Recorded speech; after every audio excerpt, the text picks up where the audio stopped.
Hi, I'm Sherry Stump. Thank you for joining me today. I'm reading from the devotional book, God's Amazing Grace by Ellen White.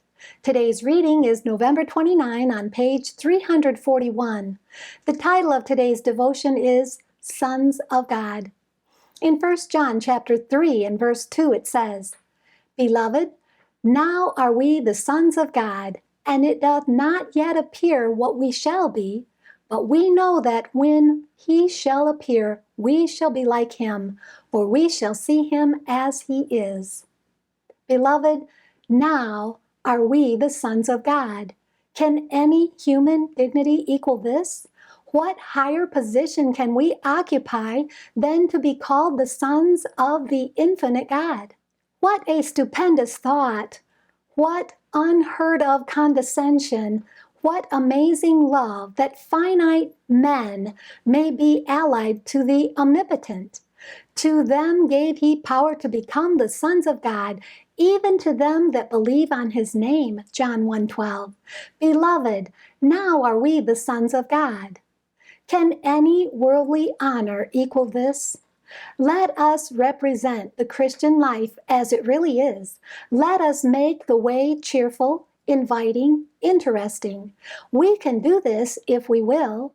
We may fill our own minds with vivid pictures of spiritual and eternal things, and in so doing help to make them a reality to other minds.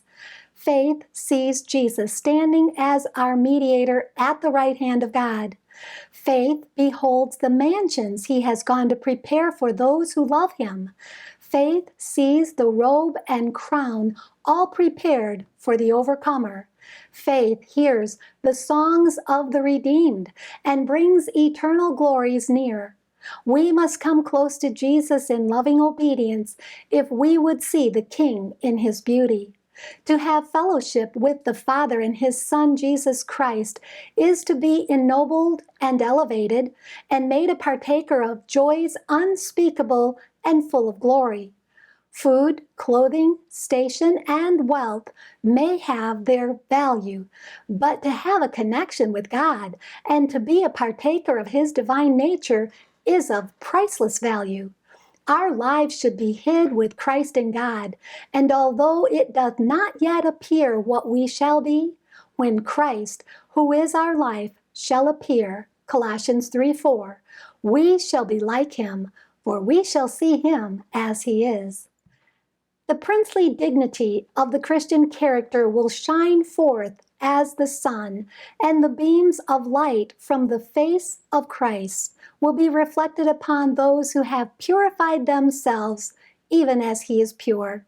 The privilege of becoming sons of God is cheaply purchased, even at the sacrifice of everything we possess, be it life itself. Thank you for being with me today.